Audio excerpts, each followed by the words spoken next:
Welcome back to our channel. It's me, it's Hope.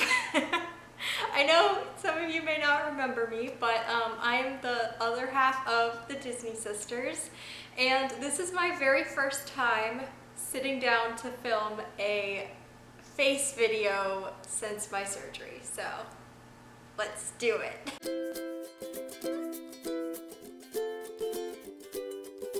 This video is very exciting for me to make. I'm actually going to be sharing with you guys my craniotomy brain surgery story. So my hopes are that through this video, all of you who have been following along with my journey and have been praying for me, I so appreciate all of your thoughts and your prayers.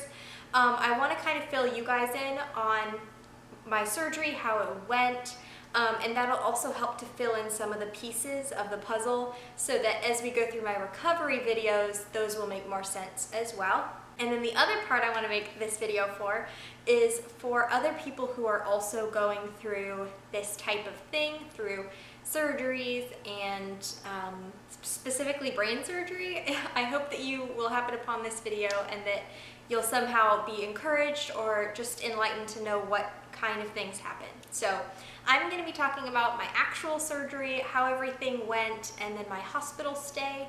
And then the next surgery related video that you'll see will be my 1-month recovery video. And if you're wondering about my fancy schmancy background, it's in celebration of my return.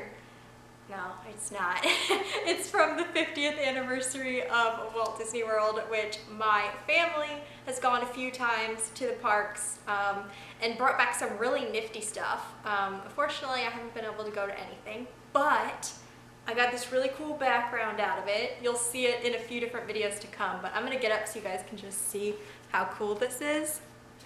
Check it out. We've got the castle, Mickey and Minnie.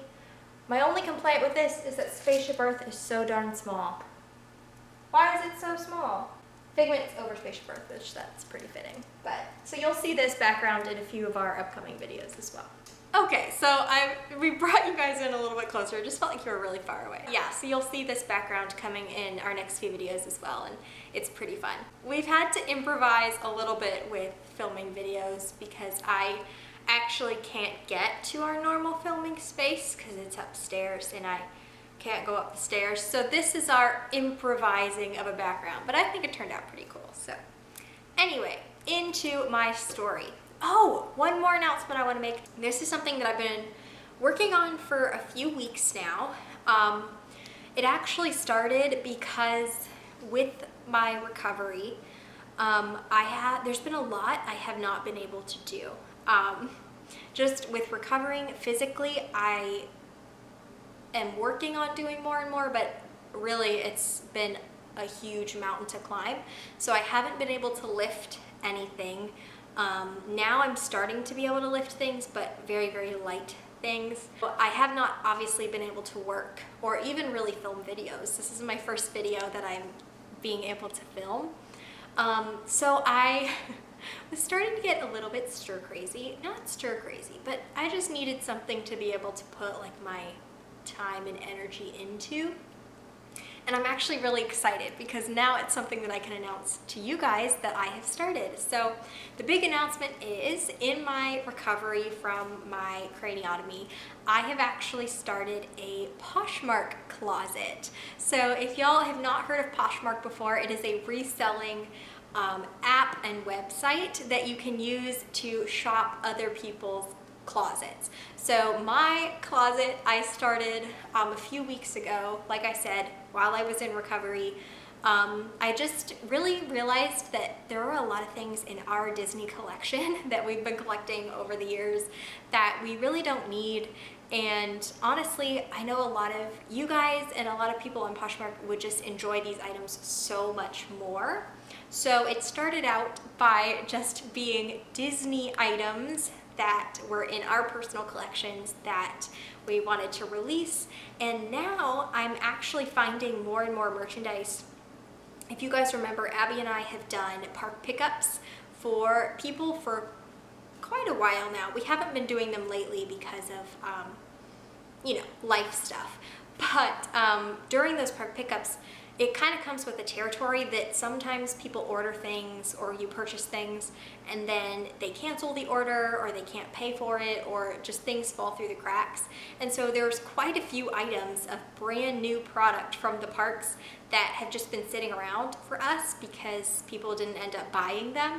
So I've started listing those on the Poshmark closet. And now my closet is entirely new with tags, brand new items. So I have Disney items on there, I have Vera Bradley items on there, which I know y'all are our people, so I know that y'all love Disney and Vera Bradley too. I have some Disney Vera Bradley pieces that I just realized I didn't need in my collection.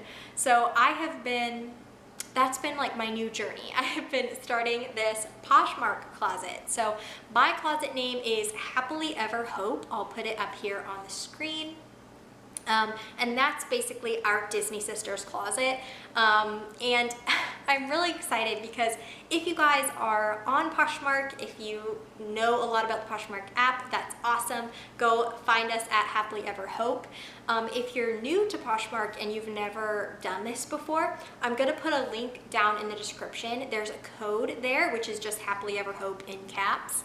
If you sign up through Poshmark with the app or the website and use that code, I will know that that is you guys from our YouTube community coming over, because I would love to know like who y'all are in Poshmark, and I would love to know that it's our Disney family from YouTube that's over there. So if you wouldn't mind signing up through that link, so that I know that it's you and we can have like conversations over there and just have a lot of fun. But also the cool thing is if you sign up with that link, Happily Ever Hope, you guys actually get a $10 credit that's on Poshmark. So you can shop $10 off from my closet, from other people's closet, like whichever way, it doesn't really matter, but you guys get $10 that you can use for free. So, you know, you can use it in my closet, you get $10 off, but I still get reimbursed by Poshmark, so it's really fun. And then I also get a $10 credit as well. So it would help me out immensely if you guys would use that link. But more importantly to me anyway, I would really just like to know who's coming over from YouTube, because I think that would be awesome. So that's my big announcement. I actually just loaded a few days ago my Halloween collection. We have a lot of Halloween items that went up on the closet, and then I also have some holiday, like Christmas items that I'm gonna be listing soon. So honestly guys, it's been bringing me so much joy to just be over there, like I said, to be able to pour into something. So I have been taking the pictures, making the listings, posting the items, and then getting to have conversations with people, and then shipping them out. So I've already made a few sales, which is really exciting. And it's given me almost like a purpose in this time, other than healing, which is an important purpose, obviously, but just giving me something to do during the day when I have a really good day. Obviously, there are days that I feel like doing nothing and I just sleep, but on the days that I do feel good, it's really nice to be able to do something. So, into my craniotomy story. So the story begins one morning really extremely early. My surgery time was scheduled to be at 7:30 with an arrival time of 5:30 a.m., which is quite early. The sun was not up, and what actually ended up happening is I ended up staying up the whole night leading up to it. Abby stayed up with me and we watched Murder, She Wrote into the night, which was pretty great. Mainly because by the time I finished packing and getting everything ready, it was like midnight or 1 a.m. and then I had to get up to do the whole pre-op showering and all. There's like a whole checklist of things you have to do, and so by the time I got all that stuff done, I was like, it's already like 3 a.m. in the morning, so it wasn't really worth it to me to try to sleep for like 2 hours. So anyway, but that happened, and I figure I'm gonna be sleeping and resting for the next few months like straight, so I'll catch up on the sleep. So the surgery was at 7:30, like I said. Got there at 5:30, checked in, got my wristband, and they actually took me back pretty quickly into the pre-op room. Under normal situations with COVID and everything, they don't allow any family, visitors, anybody to go back into pre-op with you. I don't know if that's a normal hospital thing. I think it's probably just because of COVID, and you'll see later on in the story that that comes up again, that I couldn't have any visitors or anything. So thanks COVID for that, I appreciate it. Not. So I got into pre-op, changed into the gown, gave all my personal items to my mom, and then I'm just going to go through a quick list of the things that they did in pre-op, mainly because I couldn't find this anywhere on the internet of what it kind of involved. So I thought it would be interesting and maybe helpful to share with you guys what all they did.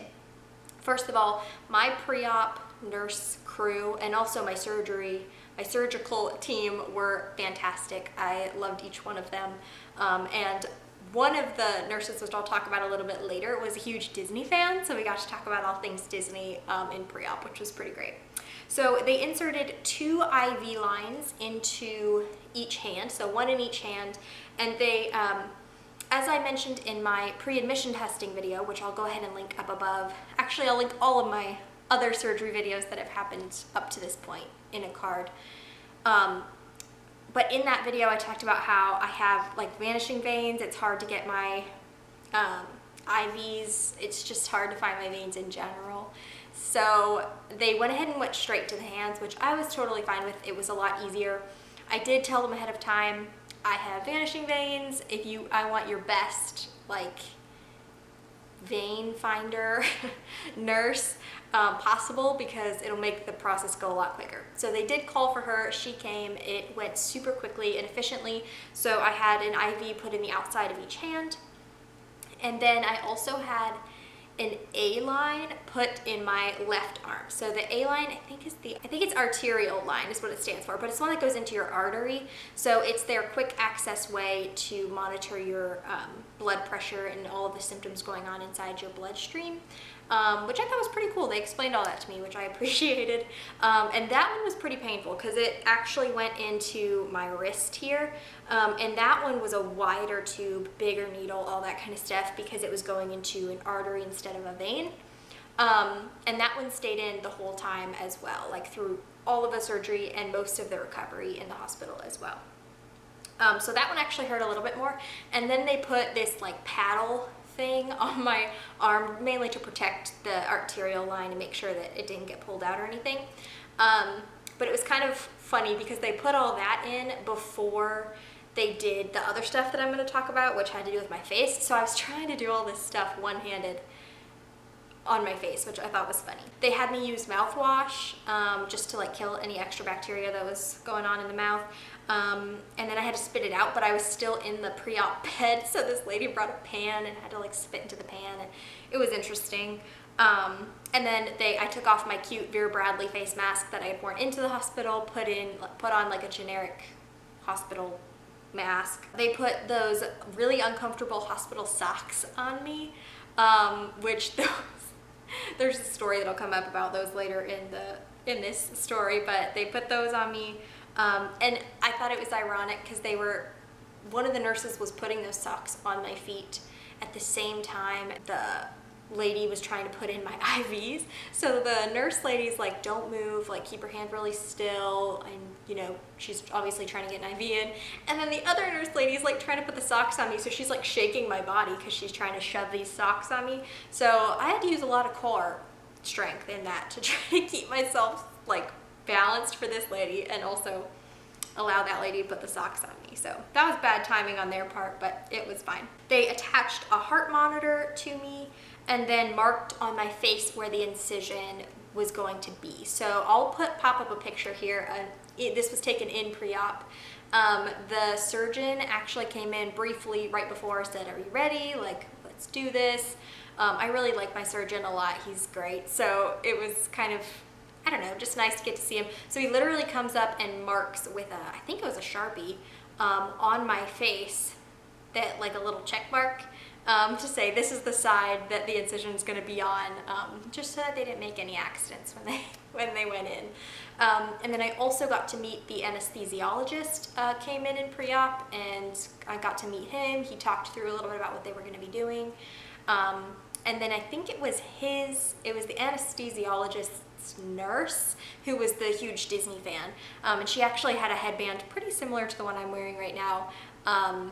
That was Grogu, and it was a Baby Yoda one, and so then it got us talking about Disney, and it was pretty great. Or they started moving the bed into the operating room, so they like packed everything up into the bed, and they didn't actually start putting the anesthesia on me until we got into the operating room. So I actually have really good memories of all of this. So we went in the bed. At that point, they had already heavily medicated me. So they put like pain medicine, nausea medicine. Again, referencing the videos from before, I talk about how I checked with everyone under the sun that I was gonna get lots of nausea medication because, like I said, that's my body's first response lately with these headaches and everything is nausea. So I think I had 3 different kinds of nausea medication. They gave it to me orally before the surgery. They put it into my IV, and then I also had a patch behind, like on my neck, and the patch I think lasted like 3 days. So they're like, don't touch the patch, and then don't touch anything else after you touch the patch because like burn through whatever, but I actually forgot it was there, so it worked out. But yeah, so I was already heavily medicated when we were rolling back to the operating room, and I remember feeling like this weird, almost allergic feeling in my legs where they started feeling like tingly and really cold, and the rushing air from the moving bed felt like super ice cold on my limbs. Very strange, and I did like tell the nurses all of this, but I think it was just like I could feel the medicine like rushing into my body, which I'm not a huge medicine taker anyways. Like in my normal life, I don't take a whole lot of medication because it doesn't really work super well with my body. But obviously, in this case, we needed the medication. So that's, I think, what that feeling was. But I did make a note that I went into operating room at number 24, which 24 is my birthday, October 24th. So I remember thinking that was really cool, and it was kind of like a little sign from the Lord, like, you're good, I've got you. This is operating room number 24, and our family, but specifically me, one of the ways that the Lord speaks to me, like, personally is through numbers. Numbers and like reoccurring numbers, things like that. It's just a really like cool thing that we have. So I was at peace in that moment because it was operating room 24. So then I was still awake at that point. Once we got into the operating room, they gave me a mask of pure oxygen. So this wasn't the anesthesia yet, and I was supposed to breathe in and out for I think like 4 minutes of just the pure oxygen to make sure that my lungs and everything were full of really good quality oxygen before they switched to the anesthesia. I was asked to move myself to the operating table from the prep bed, which I thought was interesting, but of course I was like, yeah, cool, because I was awake at this point. So I moved onto the operating table, and then they were like, yeah, put your legs in these things, you know, and then they gave me the anesthesia mask and I went to sleep. The next few little things I'm going to be telling you are things that my surgeon told my mom, who was waiting in the waiting room, and this is all the facts that obviously I don't remember. So she actually helped me fill out all the notes for this video and telling me how everything happened, and then I put in my little memories that I remember as we went along from this point. So the surgery started at 7:30 a.m. It was actually a little bit before 7:30 because we were early birds, which was great, and it lasted over 5.5 hours. So the surgery was estimated anywhere between 2 and 4 hours, and the operating room that we had was only like reserved for 4 hours, so that was kind of the time that they were expecting it to take, and then some complications came while they were in the surgery, so I'll talk about those a little bit later, but so it ended up being an extra 1.5 hours longer than was expected. At that 5.5 hour mark, the surgeon came out to talk to my mom. It was around 11:30 a.m. and gave her a brief recap of everything that happened in the surgery, and then discussed some direct instructions for what I would need to do in my specific case. Basically, I had a right temporal craniotomy, which means that they went in on this side of my head, they drilled some holes in my head, removed a piece of my skull, they went in, lifted up my brain, and then was dealing with the problems that I had in my skull base, which if you want more details on all of that explanation, I'll link the first surgery video where I explain what we thought was happening. Turns out that exactly what we thought was happening is what happened, and then some. So when they got into my skull base, they saw that I had a hole in the skull base, or a defect, which is what we thought. We thought it was a 5mm hole, and it turned out it was a 3cm hole, which is quite a bit bigger than what we thought. And so because it was so big, the dura lining that surrounds your cerebral spinal fluid did indeed get caught in the hole, along with some of my actual brain tissue. So part of my brain was actually stuck in the hole. So they ended up having to cut loose the brain tissue that was caught, and that part was actually already dead. The brain piece that was in there, it had been dead for a while, so they removed that. And then when he went to remove the dura from the hole, they saw that I had a CSF, cerebral spinal fluid leak, going through the hole. And when he actually went to remove the dura from the hole, it actually went from a little trickle to a gush. I believe gush was the word he used with my mom when he was explaining it. So I did lose a decent amount of spinal fluid while the surgery was going on, but they were able to repair it. So they put a fake piece of bone on my skull base. So they filled the really large hole that was there with a faux piece of bone, and then they patched both the dura lining and they removed the brain from the situation. They replaced it with some sort of patch. I forget what it's actually called, but it's some sort of synthetic patch that they patched the lining with. And then I believe they also used a form of a blood patch as well, where they insert a little bit of blood into that area, and then it works as a patch to stop the leak. So they did all of that stuff, and then they were able to put my brain back in place and put the skull piece back in place, and then attach it with titanium screws and a little plaque thing on my head. So I'm gonna give a little warning right here on the screen. I am gonna put up a picture of what my incision looked like. If you want to skip ahead, we can put a little timestamp here so you don't have to see that if you don't want to. But I want to be as honest with you guys as possible in what it looked like and what it was like. I don't want to sugarcoat anything. So I'm going to put up what it actually looked like. So without further ado, here is what my incision looked like. So this was taken in the hospital, in the ICU, which is where I was moved after the surgery. And it looks very much like a backwards question mark. So it's all the way up here on the right side of my head. And then the rest of the incision actually comes down in front of my ear. I thought it was gonna go behind my ear, but it actually ended up in front of my ear. So that's interesting. But all in all, it did go very well. That was the only slight complication that they had, so praise the Lord, it really did go quite well, even though it did take a long time. At 12:30 p.m. I was moved from the operating room to the recovery room. So obviously anesthesia, you can wake up and be alert longer than what you actually remember, so my memory didn't come back for a while, but I was awake and alert and able to function. So the nurses said I did become responsive, and I was able to follow simple commands at 30 to 45 minutes into recovery, which I'm told is pretty good. If you're noticing that the lighting just changed, it's because the sun went behind a cloud. Very rude. We have now switched from natural lighting to artificial lighting. Thank you, sun. So now let's see. It's a roller coaster, but we're here for it. Okay. So like I said, recovery, I was doing pretty well. I was able to answer some questions that they asked me.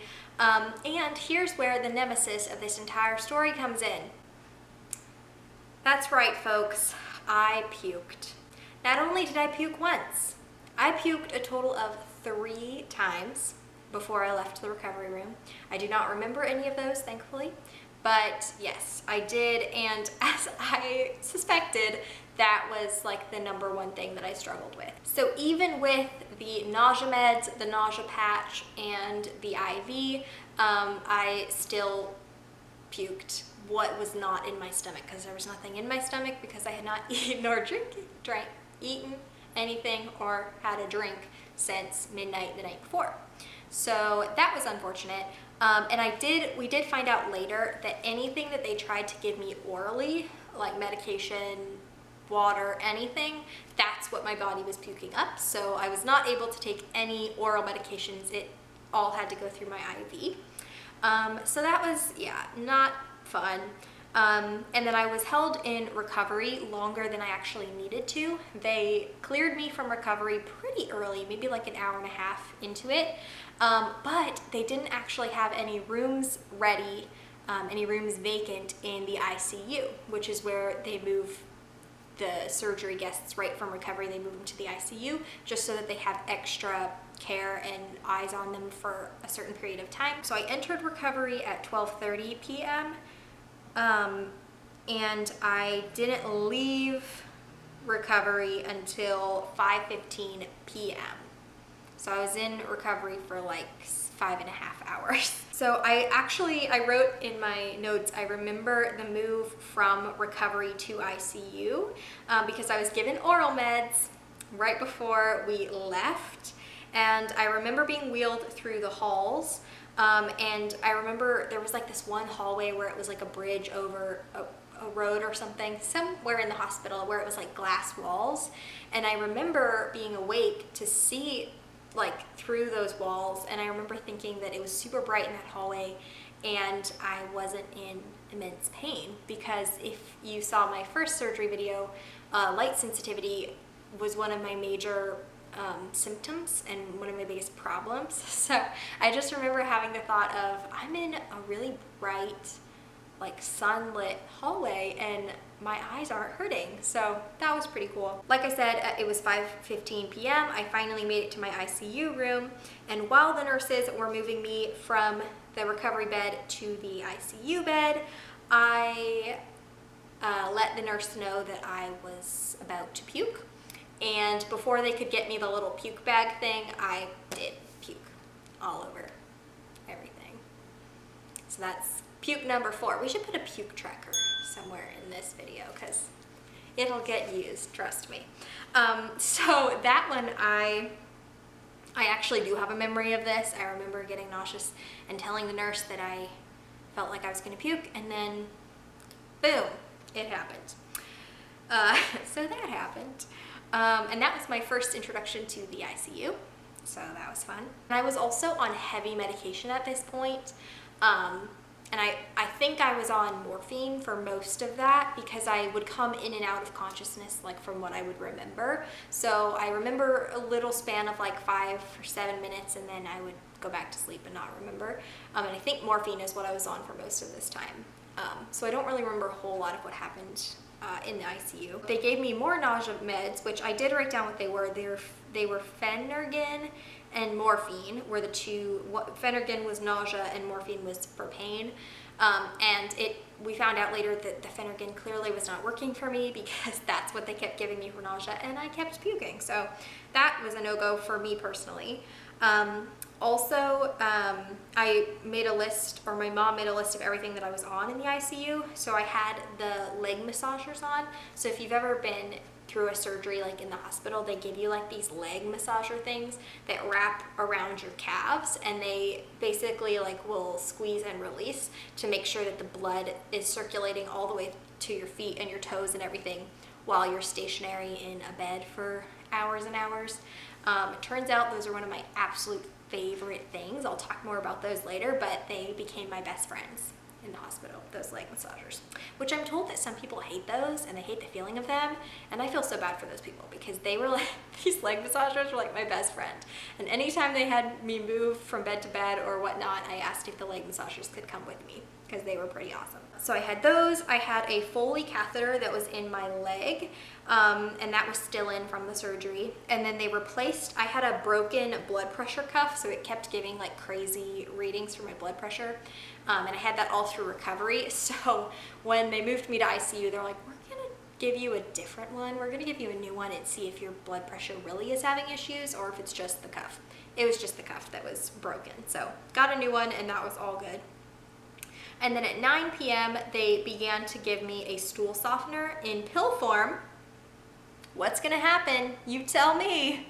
That's right, I puked it up again because I can't do oral medications. So yeah, they gave me that, and then like 30, 40 minutes later, I puked again. Puke number 5. That's all I wrote for that night. So I suppose I just fell asleep on the morphine and then slept till 6 a.m. the next morning. They removed the catheter from me, which was actually a little bit early, I think. I was told later that my surgeon wanted to wait till noon to remove the catheter, but they did it at 6 a.m. I, again, was on morphine, so I really don't know. I didn't know any of this.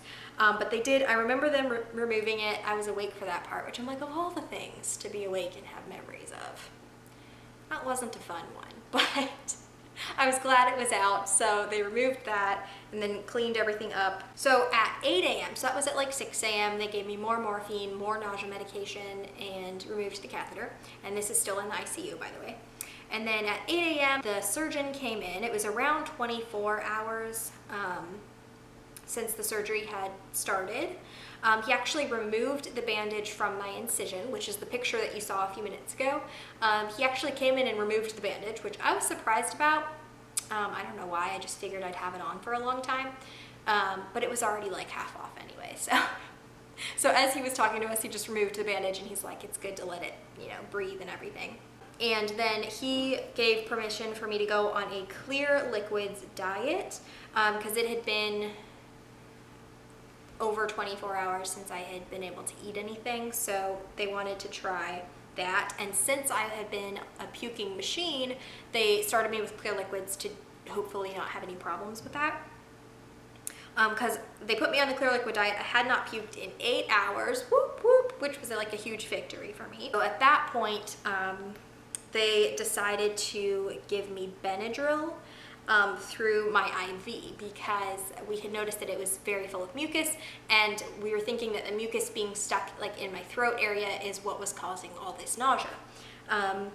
So they put me on the IV Benadryl, and it actually worked so well. I don't believe I puked again after that point. So yay for IV Benadryl. That was like my best friend. That and the leg massagers, best friends. So anyway, back to the surgeon came in and he gave me permission to move to a regular hospital room, which honestly was super duper great. So I was super, you know, glad to be moving a next step towards being able to go home. He also started me on naproxen medication to slowly start stepping off the morphine, which was great because I couldn't remember much of anything, because if you've ever been on morphine, it like knocks you out most of the time. So we began the clear liquids diet, which was nasty, okay, nasty. It was so gross. I even wrote down what it was that they gave me, and it was some weird chunky jello that looked like it would be good, but it wasn't. I want to say it was like lime flavored or something. Well, not good. They gave me beef broth that smelled awful and was brown.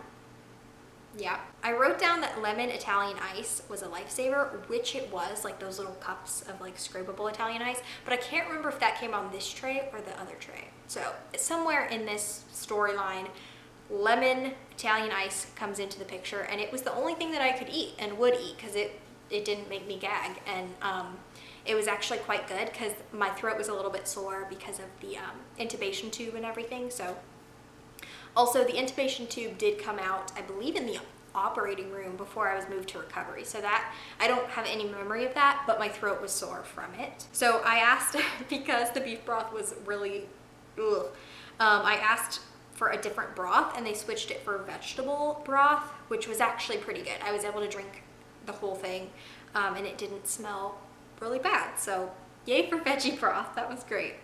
And then around 9:30 a.m., a nurse came in and was ready to move me to a regular room. So unlike the ICU, there were multiple rooms available in a regular hospital floor, and they were ready to move me. And this was very unexpected. We actually thought it would take anywhere from 4 to 5 hours for a room to get ready and to be able to move me. And it literally was like right at an hour, they were ready to move me. And my nurse was like, whoa, whoa, whoa, like, because there was a whole checklist of things we were supposed to do before we moved. Like, there was some medication I was supposed to take. I believe we were supposed to like get up and have me stand up, because I at this point had not stood up from the bed since the surgery.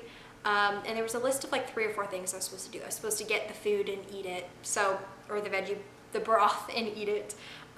So it was kind of a rush job. We're all like, oh, whoa, not ready yet. So my nurse, who was in charge of me in the ICU, went to my mom and was basically like, okay, we have 8 things on our to-do list before we're supposed to move, and I really think we can only get in like 3 of them. What's the priority for us? And my mom was like, medication. She needs nausea medication, because clearly the whole puking had been an issue, and I had just eaten for the first time my clear liquids thing, so we had no idea what was going to happen after that. While inserting those meds into the IV, he was in a rush because obviously the people were coming to move me to the other room, so he did the IVs quickly, and oh my gosh, I've never felt a burning feeling like that in my life. It was so painful because it was into my hand.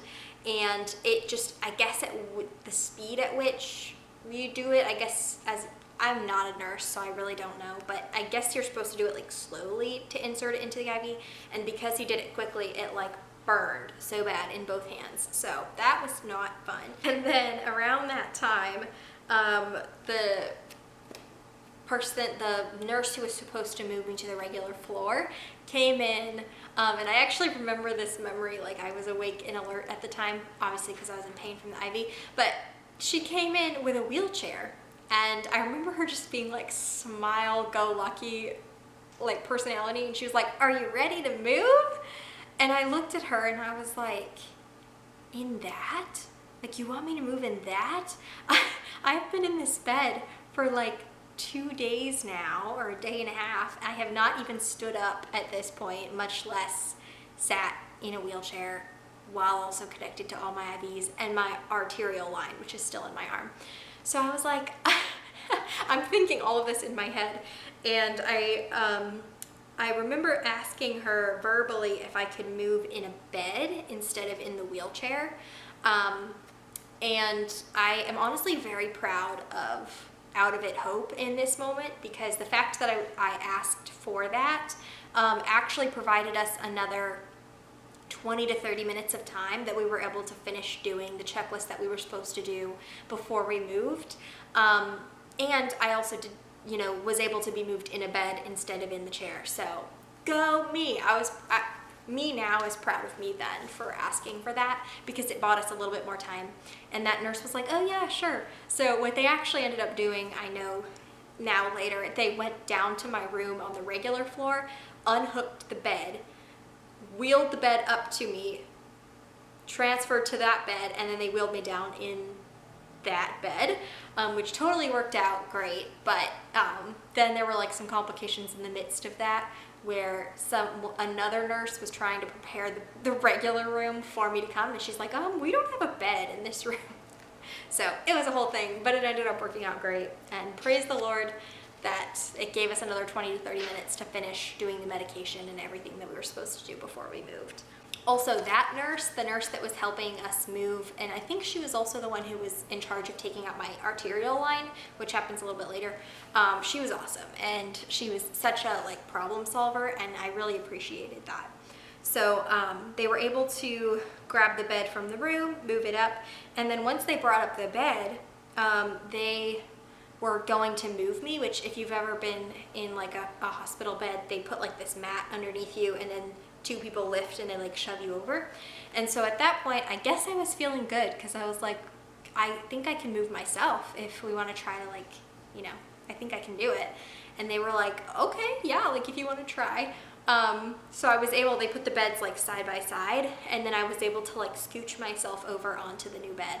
And I did it like all by myself, and I was really proud of that. I still had like all my lines and everything in my arms, and I think I was still attached to a heart rate monitor at that point, so there was a lot of cords and stuff on me, but I was able to scooch over to the other bed, so they didn't have to shove me, which was pretty great. Once we made it to the regular floor, we got all settled in, and I believe at that point they removed my arterial line, so that the really big line that was quite painful still at that point just because it's so big. The nurse was able to help move us, and then she removed the line, which I was able to function and use my hands a lot better after that, so that was great because pretty much this hand was out of use between the IV and the arterial line. I couldn't really use this hand at all, so it was nice to get to somewhat use my hand. I wrote down that the new floor nurse on the regular floor was awesome. So the A-line was removed, and then I was also given hot tea at that point, which I am a tea drinker. I love drinking tea. That's something that I normally do, like in my regular life, but it never occurred to me in the hospital to have tea. But that floor nurse, who was so awesome, she actually recommended to have some hot tea and then put the stool softener in that instead of doing the oral thing, which I threw up. She was like, okay, now the lighting's just crazy. Sorry, the lighting keeps going like crazy in and out. It's because of the sun. She gave me hot tea at that point, and it was so nice. And basically from that point on, I had 3 or 4 more cups of hot tea because it just worked so well. And again, it felt good on my throat. It helped clear the mucus. It was just awesome. Loved that. My official timestamp for when I moved to the new room was 11:03 a.m. So I woke up at 6 a.m. in the ICU, and then by 11:03 a.m. I was in the regular room. I was given my second tray of clear liquids, and I think there were like some regulations in that day that I had to meet at certain time periods to make sure that I would be able to be released soon. So I think I had to like urinate by noon. I think I had to get up and move by like 4 p.m. There were like 3 or 4 things that I had to do, and I was able to like stand up. And I think at that point, I can't remember if the nurse wasn't there or if she was like typing or something, and my mom helped me like stand up from the bed, and we set off an alarm.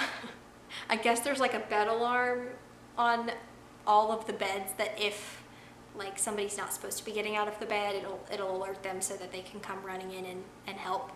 Thankfully, I think the nurse was in the room, so she was able to turn it off, but that scared me because I stood up for the first time from the bed and then this alarm went off. But about 3:30 p.m., my internal medicine doctor and the occupational therapist came in, which I think occupational therapy and physical therapy are both 2 things that they have to like sign off and give a plan of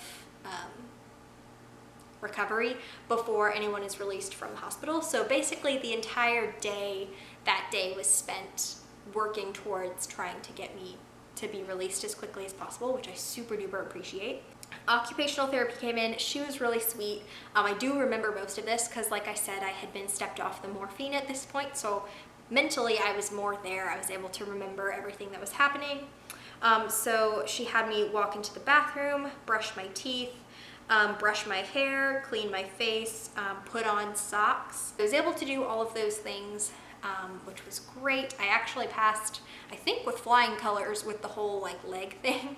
I had really good balance and was able to clean my legs and whatever, and she actually, like, I remember her being kind of surprised, and then she started laughing, and I didn't know why, but she was like, "You did that really well," and I was like, Thank you.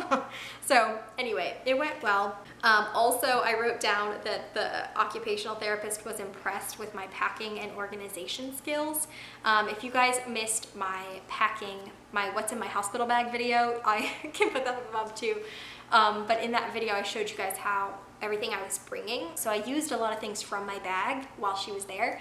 And so she was able to see like how I had packed my bag. And she's like, that's so organized. And I was like, thank you, I appreciate that. We were able to cut the elastics out of my hair and just put in like a big scrunchie.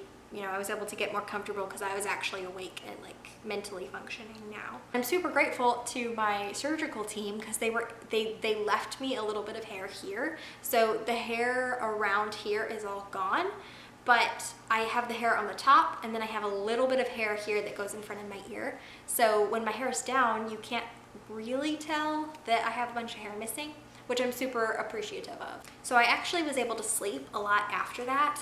I used my eye mask to be able to sleep because there's still a lot of light in the hospital, even with the lights off. There's lights everywhere. So I did use that eye mask and it helped a lot to be able to block out the light so I could go to sleep. So at 9 p.m. I took oral meds and I did not throw them up. So praise the Lord, I did not throw them up. I really think the Benadryl helped a lot with the whole like gunk situation, and that helped me to not get nauseous. Maybe around 4:30 or 5 a.m. An x-ray technician came in with a big x-ray machine, and she came in to take an x-ray of my lungs to make sure that there wasn't fluid building up in my lungs. That was probably like the quickest thing I had done in this entire hospital stay, because she came in with her massive machine. She had me sit up in the bed, put like the board, the x-ray board behind me. She said you can lay back on it. And then she put the machine on, left the room, took a picture, came back. It literally was like less than 5 minutes in and out. And I was like, wow, that was like so fast. And then I never heard what happened after that, but I'm assuming it was fine and good. There wasn't any fluid in my lungs because they were able to release me like normal. So I think that was good. At 8:15 a.m. I ate real food for the first time. So they had switched me from a full liquid diet to a real diet, and wanted to make sure that I could keep that down. So I had a normal breakfast meal, which this I remember as being the best meal that I had my entire stay. And it was like classic breakfast food. So it was like eggs, sausage, I think there was oatmeal, this bread pudding, cinnamon bread type thing, which was pretty good. And I ate the entire thing. Like I ate the whole tray. And so at that point we knew like, okay, she's feeling better because she ate literally everything. And it was good. Because that was the first time I remember actually feeling hungry. And I think it was because I had been off the morphine for enough time that I was actually starting to feel like my body's senses again, and I was like, okay, I'm actually hungry. So I was able to eat a lot more after that. And then I have at 9 a.m. on 8/13, so this was Friday. I had my surgery on Wednesday. The physical therapist came in to do some exercises with me, and I actually don't think she did as many exercises as the occupational therapist did, but she did a lot more of talking about what to do once I got home. Thankfully, we had thought ahead to what my recovery was going to look like, because I do normally live, like my room is on the upstairs floor, so we had to figure out a new situation for me to be able to not be upstairs. And at the point that I'm filming this video, I still have not been upstairs yet, hence why the background, because I can't get up to the filming room. But we're doing better every day, so I'm gonna climb that mountain at some point. Mountain being the literal flight of stairs. I guess I forgot to mention, but I did have full stitches. I did not have any staples, which I'm super grateful for, because staples at 2.5 weeks, I think, you have to go back in to have them pulled out, like they have to be removed, and that just didn't sound like fun to me. I had no idea till after I got out of the surgery whether they were going to use stitches or staples, and so I was like so grateful that they used stitches that would dissolve on their own, so I didn't have to go in and have them removed. But the major thing that started that day and actually got worse once we got home is my facial swelling. So I'm going to pop up a picture here. This was taken in the hospital right before I left. I took like a selfie. of my face, and you can see like the entire right side of my face is like I could barely see out of my eye because it was so swollen, and just everything was like puffy. And so I had a little sliver of my eye that I could see through, and my eye was like super dry and itchy, obviously, because everything was like swollen. But he said that was like totally normal, and it actually got more swollen when we got home. It was maybe like 2 or 3 days after that point that the swelling actually went down. Ice was my best friend with the swelling. Once we got home, putting like an ice pack on it helped a lot. Yeah, I noted that I was struggling to see through my peripheral vision on my right side. I could really only see through maybe here because of the swelling and everything of my eye. I could not see to that side. So that was a little disturbing. But thankfully it wasn't a vision problem, it was just a swelling thing. So once the swelling went down, my vision is fine, praise the Lord, and I can actually see using my right eye. So after that point, the nurse took the IV out of one of my hands, because I still had 2 IVs going on at this point, and then she flushed the other one to make sure it was still working, but it was nice and clean. And then I continued to have hot tea that entire day, like different kinds. And hot tea, like I said, was one of my favorite things, so that was great. And around 10 or 11 a.m., my surgeon came in for the final check. So he checked the incision, checked my stats and everything, and then he talked us through all of the prescription medication that we would be going home with, because at this point he was basically ready to discharge me, which was so exciting. So he talked through all the medications. I came home with a lot of medications, y'all. I'll talk more about all of those in my 1-month recovery video, but I think I came home on somewhere between 8 and 11 medications. A lot. And then I was discharged at 1 p.m. on August 13th. So I had my surgery at 7:30 on Wednesday, and then by 1 p.m. on Friday, I was released to go home. And I cannot tell you how grateful I am for that whole situation, because I know so many who have been through surgeries and there are complications or there are struggles, and they end up being in the hospital for days, weeks.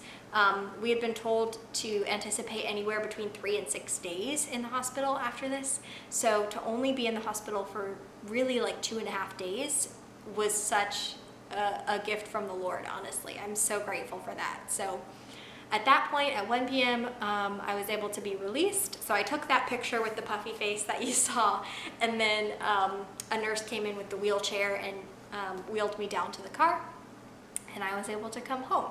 So I will say that that first day that I was home, I literally got home, my family like helped me get into the bed. I think I changed clothes and then went straight to bed, and I literally slept the entire day. So that is pretty much it. That is the story of my craniotomy brain surgery.